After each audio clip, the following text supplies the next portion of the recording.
Hello and welcome. I'm the Chronic Phoenix, and this is Minecraft. Here we are back on the Wandering World, and you'll see a couple things have changed if you've been watching the previous episodes. We have an enchanting table over here with a couple of bookcases, and 2 enchanted tools. You'll also maybe catch a glimpse of some stuff happening over in the right-hand corner, and all of that basically occurred in what I will dub as the 3rd Lost episode, which is really the 4th Lost episode as the second recording of the 3rd Lost episode. Yes, it gets quite confusing. But before we jump into all of that, let's hop on over to the redstone testing world and check out what progress I've been making over there.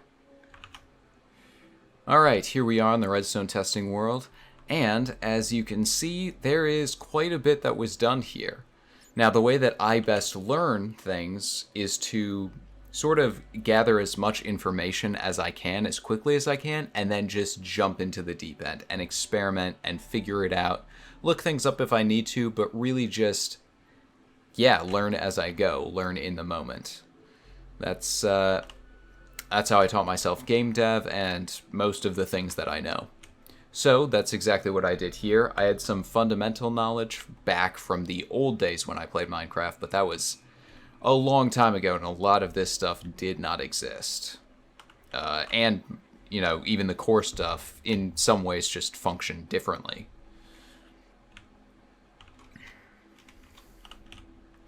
So, what I did was I gathered some information about the basic components, and then I dove right into trying to figure out some of the problems I was having.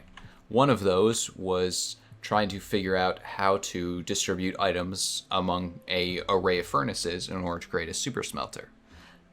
Now, I know that there are tons of designs out there, but I wanted to figure out my own and make my own.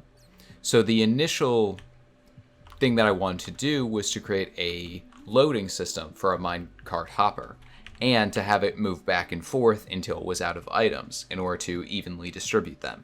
After I ran some tests, I found out that a hopper minecart running along tracks would evenly distribute the items, which of course makes sense as long as it's maintaining a consistent speed. So, what I did not know was how to read if there were any items in a minecart hopper, or a hopper minecart. I knew about detector or comparators, but I did not know about detector rails, and I did not know that you needed both of those working together. So I did some initial tests just on normal rails, and it, surprise, surprise, it didn't work. The comparator didn't receive any output. So I was like, oh, maybe this can't be done. So I started to try and think of alternative ways, and one of them that I settled on was using a hopper to grab a singular item out of the hopper minecart and then lock itself. Then the system would put the item back into the hopper minecart and send it on its way. That way it would keep running as long as it had items in it, but otherwise it would stop. Now, this would not allow the system to fully load a hopper minecart, but the solution I had for that was, I can just, put the items in the hopper minecart directly, or have a lever or something. That whole thing was going to be the next thing that I worked on. Eventually, I did come up with calling it a decent system is questionable, but I believe this was the working one. It's it's very complex. It does use a T flip-flop, which I did design myself. Again, wildly inefficient, and it's actually fairly slow, but it does work. After I spent way too long trying to get a piston version to work and could not. So, I tried a whole ton of different stuff. A lot of the stuff was not, or is not actually shown in here because I tore it down as I was working, and there's no real order to this stuff. But once I got the first version of this working, I was like, okay, so many people have done this sort of thing. You have to be able to read from hopper minecarts. So I did further tests and then discovered the detector rails. That you needed a minecart on a detector rail in order to detect it, and that is when I ended up with this system. which I think is fairly compact for what it is. So basically what it does is it reads whether there are any items in the minecart, in the hopper minecart, and if there are, it sends it on, or if there are, it sends it on its way. But it also reads if there are any items in the chest, and if there are items in the chest, then it waits until the hopper minecart is full or until the chest is empty, then sends it on its way. And that just uses a simple subtractive function using two comparators going into each other. So if the chest doesn't have any items in it, then this torch gets lit up, which delights this torch, and it means that there is no subtraction going on. So as soon as there's an item in this cart, it'll be sent on its way. However, if there are items in here, this torch gets powered, meaning this has a signal strength of 14 or 15. I think 14 because I think this redstone does subtracts one, and I believe those have a signal strength of 15. I did some testing on this.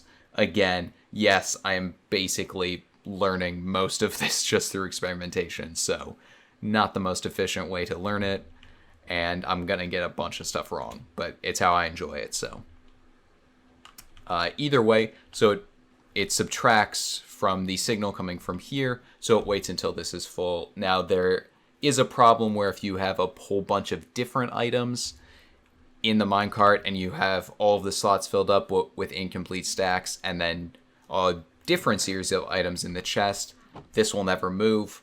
But I figured that's such an edge case scenario, especially since the furnace array can only hold certain items, or one each furnace can only hold one kind of item in it at a time, so I can just personally avoid that. I attempted to build a version that would actually read whether items were moving into the minecart and handle it that way, but it got real big real fast and it wasn't super effective.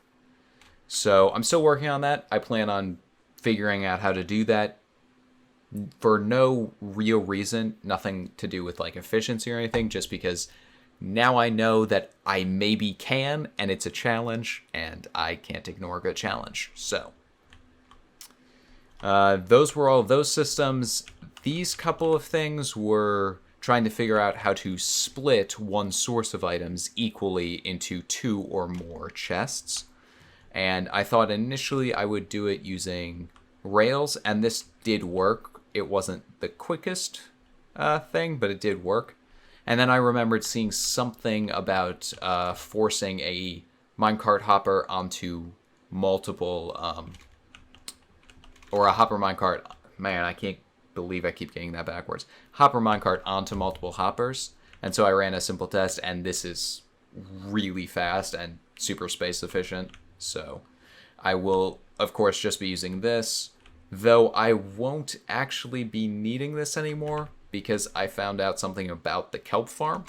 So yeah, the initial farm, the first automated farm I wanted to build was a kelp farm because I wanted to fuel the super smelter, and I thought that dried kelp alone could be used as a fuel source. So the idea was this farm would produce kelp, then half the kelp, or some amount, would get put into a furnace, turned into dried kelp, which would then fuel the furnaces that would turn normal kelp into dried kelp, and any excess would get sent over to the super smelter. So it would be a fully functioning, automated, self-supporting system, which sounded awesome, but it doesn't work. For anyone that knows Minecraft, you actually need to smelt the kelp into dried kelp, then you take that kelp and turn it into dried kelp blocks, which then are a great furnace material, but that is manual. So once I decided to go with that anyway, but that was something that I ran into. So at some point I will be switching over to, I believe, bamboo farms are fully automatic. I think maybe that's the only one that can be done fully auto like that, but that would be great, and that is what I will eventually do. So just wanted to clear that up for anyone that was like, looking at this and knew about kelp and was like, "You're so dumb." And I'm like, "Yes, I am. I don't know these things."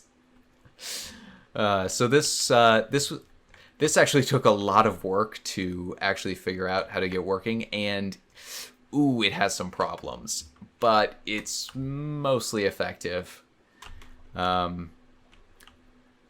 Yeah, so it's super simple. It's just an array of, oh, there it goes. So it's just an array of pistons. One detector on the edge detects if this side of kelp has grown up all the way, and then just breaks them all. It's a little bit more efficient that way because it is material efficient that way because you don't have to craft up a whole ton of observers, but it has some other issues. One of the big issues is that when the pistons fire, they actually break that line of water, and so until the kelp grows and turns those into water source blocks again, there is some kelp that does get trapped below, and I'm not positive on how to fix that. I think maybe destroying this line of glass and turning that into water source blocks would help, but I don't know. I guess this Redstone testing world, I could totally try that. Yeah, actually, give me a second. I'm going to try that, and we'll see how it works. Okay, and that is done, and it seems to work. Yeah, that seems to work super effectively. So, yeah, I will have to make that change. Now, one thing of note is that when we jump back into the Wandering World, I actually already built this system up, and it doesn't include that, so I will have to redo that. But when you see the time-lapse of me building this thing, that will not be in there, even though it's coming after this because it was pre-recorded, because I already recorded this episode and was not happy with how it turned out. Haha, perfectionism. Oh boy. Part of what I'm trying to overcome by even having this series at all. Big part of the reason why this even exists. So, that's awesome. That actually solves the one problem that I had, I believe. Yeah. Okay, that's actually super effective. I love that. It's really fun to watch too, and super simple fix. Okay. Let's hop into the Wandering World, I guess, and get started on this thing. Alright, and here we are. Okay, so before I get into building the thing, I just want to cover, a few of the little extra things. Yes, there is now an enchanting table up there. I built it during the dig for when I was digging out the area for the farm, and I enchanted these two tools. So, I guess there's, actually, yeah, that's about it. There's not much else to get into. So, let's hop right into the time-lapse and get this thing built, and then I'll hop back in and explain some stuff.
Alrighty. And that is the time-lapse complete, and also, yeah, a little bit extra. So the time-lapse cut out before I fully finished this thing. Really, I think the only things I changed were putting glass over this entire area, and then fixing a few problems that I found with how I had constructed. I screwed up a few little things here and there, but the system is all up and running now. I have not yet implemented that change that I made on the redstone testing world, but I will be doing that soon. I just need to acquire the water and figure out how to protect the redstone while I'm doing it. Suffice to say, otherwise, this thing is up and running. Right now, it flows into a water stream that carries it all into this singular hopper over here and into this chest. I have not been on this world much, so the system hasn't collected really much at all. Though I can't imagine that this will be a super fast system either. The plan is to create more of these modules, but really, now that I know about the kelp blocks, I'm going to use this more of as a passive fuel source system. So it'll just collect in this chest down here, and I don't even know if I'm going to build the second series of these things, or the second set of these things. Maybe not. Yeah, I'm not sold on it right now. I probably will, just for the sake of it, and because I'm probably a ways off from having a bamboo farm, since I have no idea where a jungle is or where bamboo would be. Yeah.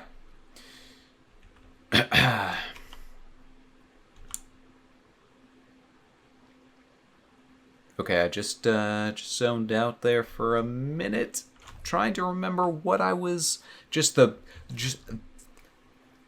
thought train. The train of thought just went nowhere. Just derailed straight up. It was not even a horrific tragedy. It just vanished. Went right off the track and boom, gone. So yeah, just got done building this thing. This is the first farm in the series, and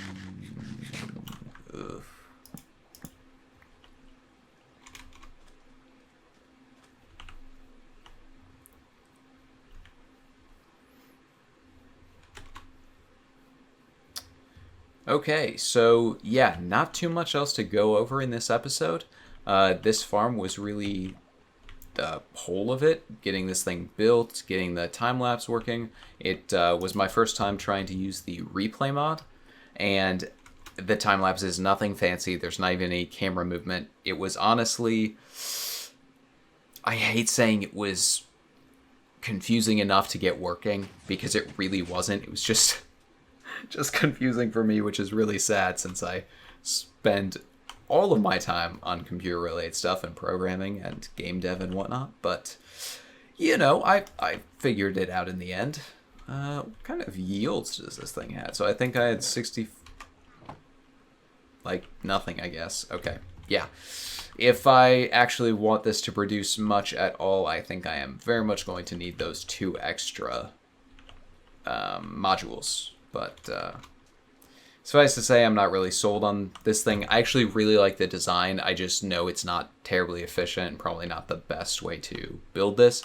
But I am super happy that I managed to build it entirely myself and get it all up and running, which, you know, will be how all of this works. It will not be the most efficient farms or the best farms, but they will more or less probably be all designed by me unless I really hit a breaking point on one of them. So if that intrigues you, yeah, hit that like button. And if it really intrigues you, subscribe. On the other hand, if it doesn't intrigue you at all and you did not enjoy this, first of all, I question why you're still here. Second of all, smash that dislike button. And think about, I don't know, perhaps unsubscribing. Because, I mean, frankly, I don't think this is going to get much better. So...